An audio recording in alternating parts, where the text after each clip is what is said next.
Hi, I'm Lahendro. I'm owner of Rustling Leaves Design. I started making jewelry about 10 years ago, and in the beginning I would basically just buy the different parts and put them together, which if you want to start doing jewelry, that is a great way to start. But I've gradually progressed to making things from scratch, and now I feel like I really haven't made it unless I've started from the basic components. The mediums that I use are polymer clay, pewter, and copper. The polymer clay is actually bakeable clay.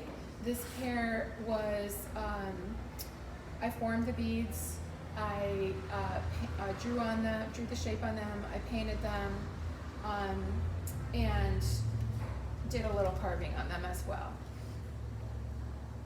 The pewter I really like because it's a fairly light metal.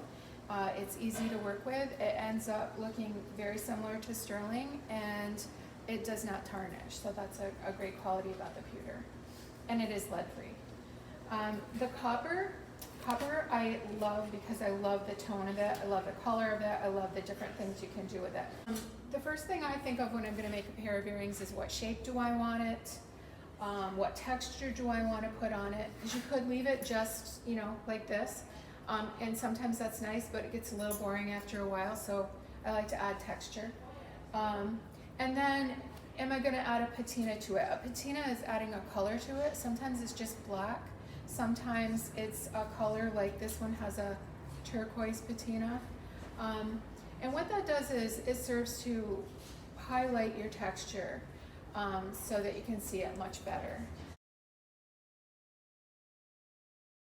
So for this pair of earrings, I basically started out with a copper sheet. This is 26 gauge copper.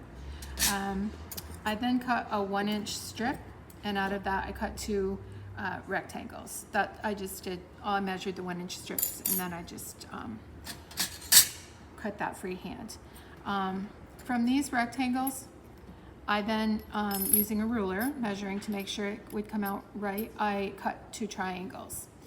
I wanted this specific pattern that's on these because it kind of looks like water.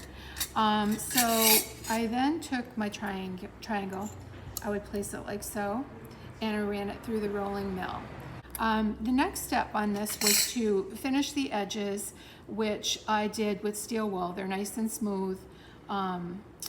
And it takes a fair amount of sanding sometimes to get them smooth, but you just feel and make sure. The next step would be to put the patina on. Now, there's many ways that you can patina metal. One is a chemical process using what's called liver of sulfur. I do try to stay away from chemicals if I can, and not that there's no chemicals in a magic marker, but I a lot of times will just use a permanent magic marker because that works quite well. So sometimes I just use the black, but with this particular pair of earrings, I like to add a little turquoise. I'm just going to spread that out.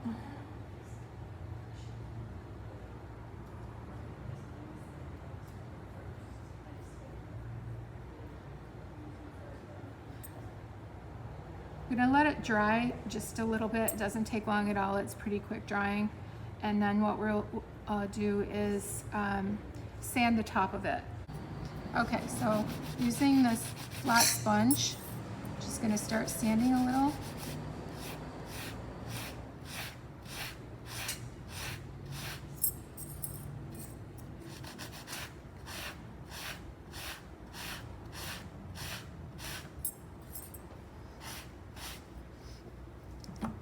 And then if there's areas that stay on a little heavier than I want, I'll just lightly take the steel wool and go over that. And that's coming out nicely.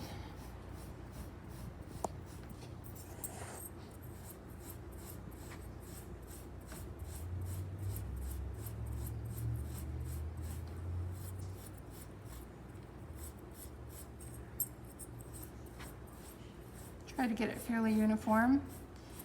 And then one last step, I take a little, these are little polishing pads called Pro Polish pads, and they work great to shine up metal.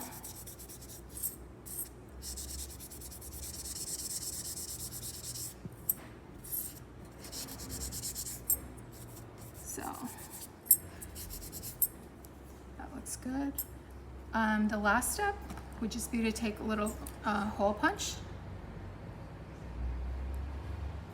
a hole in the top,